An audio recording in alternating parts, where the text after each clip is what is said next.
चलो बच्चों, let's read the question. The question says that if z and omega are two non-zero complex numbers such that mod of z into omega is equal to 1 and argument z minus argument omega is equal to pi by 2, then find the value of 10 iota times z bar omega. इस question में z और omega दो non zero complex numbers हैं such that mod z omega की value 1 दे रखी है और argument z minus argument omega जो है वो पाई बाई 2 के इक्वल दे रखा है, तो हमको 10 iota times z bar into omega की वैल्यू निकालनी है। बहुत ही सिंपल सा क्वेश्चन है। पहले हम की कॉन्सेप्ट लिख लेते हैं।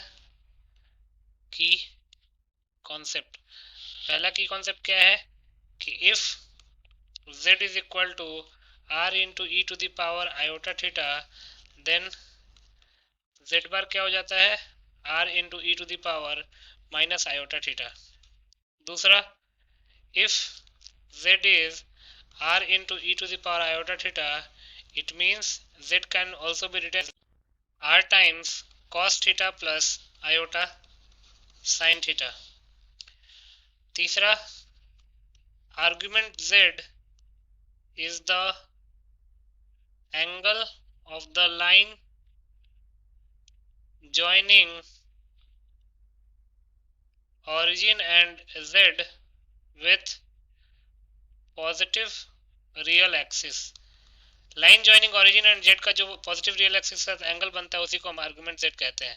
अब इन तीनों की कॉन्सेप्ट्स को यूज करके इस क्वेश्चन को सॉल्व कर लेंगे। क्वेश्चन में गिवन क्या है, given that mod z omega is equal to 1 और दूसरी चीज जो गिवन है वो है argument z minus argument omega is equal to pi by 2। Also argument z minus argument omega is equal to pi by 2। तो मान लेते हैं let z is equal to r1 into E to the power iota theta और omega को मान लेते हैं r2 into E to the power iota phi. अगर z r1 into E to the power iota theta है तो z bar क्या हो जाएगा r1 into E to the power minus iota theta.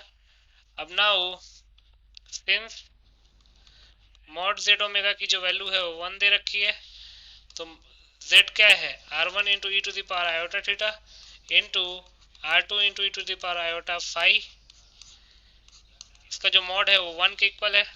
इसको सिंप्लीफाई करेंगे तो क्या हो जाएगा r1 r2 into E to the power iota theta into E to the power iota phi is equal to 1। Further simplify करते हैं तो ये जाएगा mod r1 r2 is equal to e to the power iota theta plus phi is equal to 1।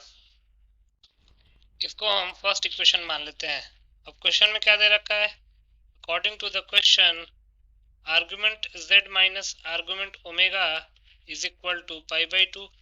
तो अगर z को हमने r1 into E to the power iota theta माना हुआ है तो आर्गुमेंट z क्या हो जाएगा थीटा, माइनस अगर हमने ओमेगा को r2 into E to the power iota phi माना हुआ है तो आर्गुमेंट ओमेगा हो जाएगा फाई। तो थीटा माइनस फाई जो है वो पाई बाई 2 के इक्वल हो जाएगा। इसको हम सेकंड इक्वेशन मान लेते हैं।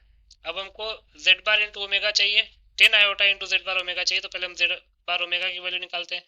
लिख सकते हैं now z bar into omega, z bar क्या हो जाएगा r1 into E to the power minus iota theta, r1 into E to the power minus iota theta into omega की वैल्यू क्या है r2 into E to the power iota phi.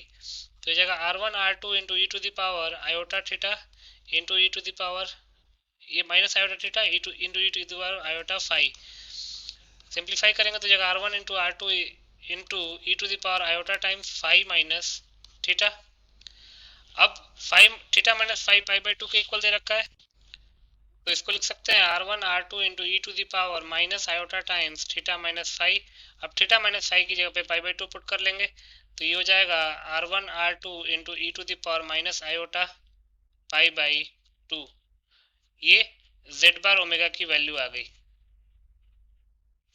Further simplify करते हैं तो लिख सकते हैं we have z bar omega is equal to r1 r2 into E to the power minus iota pi by 2 minus iota pi by 2। अब हमको अगर r1 r2 की वैल्यू मिल जाए तो ये काम आसानी से हो जाएगा। तो इक्वेशन 1 हमने किसको माना हुआ था mod r1 r2 into E to the power iota theta plus five is equal to 1। तो इसको लिख सकते हैं from equation 1 mod r1 r2 into e to the power iota theta plus phi is equal to 1। तो ये जगह mod r1 r2 into mod e to the power iota theta plus five is equal to 1। तो इसको हम क्या लिख सकते हैं, mod r1 r2 into e to the power iota theta plus five को क्या लिख सकते हैं, cos of theta plus five plus iota times sine of theta plus five का मॉड इज इक्वल टू 1। अब अगर इसका मॉड लेंगे तो ये मॉड तो हमेशा 1 ही आएगा, क्योंकि cos square plus sine square theta 1 के इक्वल होता है। तो यहाँ से मॉड r1 r2 की वैल्यू क्या आ जाएगी, 1। इसको हमने सेकंड इक्वेशन माना हुआ था, तो r1 r2 की जगह पे हम 1 पुट कर सकते हैं, क्योंकि मॉड r1 r2 1 के इक्वल आया है। यहाँ से r1 r2 की वैल्यू क्या आ जाएगी, 1। तो लिख सकते हैं put r1 r2 is equal to 1 in equation 2। Equation 2 में क्या लिखा हुआ है, mod z omega is equal to mod z bar omega is equal to r1 r2 की जगह पे 1 पुट कर देंगे तो ये हो जाएगा e to the power minus iota pi by 2। अब e to the power minus iota pi by 2 की वैल्यू निकाल लेते हैं, तो जो है cos pi by 2 minus iota sine pi by 2। cos pi by 2 की वैल्यू 0 होती है, तो ये हो जाएगा माइनस आयोटा। तो इसका मतलब कि z बार ओमेगा की वैल्यू आ गई माइनस आयोटा। अब हमको वैल्यू निकालनी किस चीज़ की है, हमको निकालनी है 10 iota times z bar omega की। तो यहाँ से हम लिख सकते हैं therefore 10 iota z bar omega is equal to 10 iota into z bar omega की वैल्यू माइनस आयोटा आई है, तो जगह माइनस 10 इंटू आयोटा स्क्वायर, और आयोटा स्क्वायर की वैल्यू माइनस 1 होती है, तो जगह minus 10 into minus 1 that is 10। तो हमारा फाइनल आंसर क्या आ गया, 10। तो लिख सकते हैं hence 10 is the required answer. So 10 will be the final answer. I hope you understood it well. Best of luck.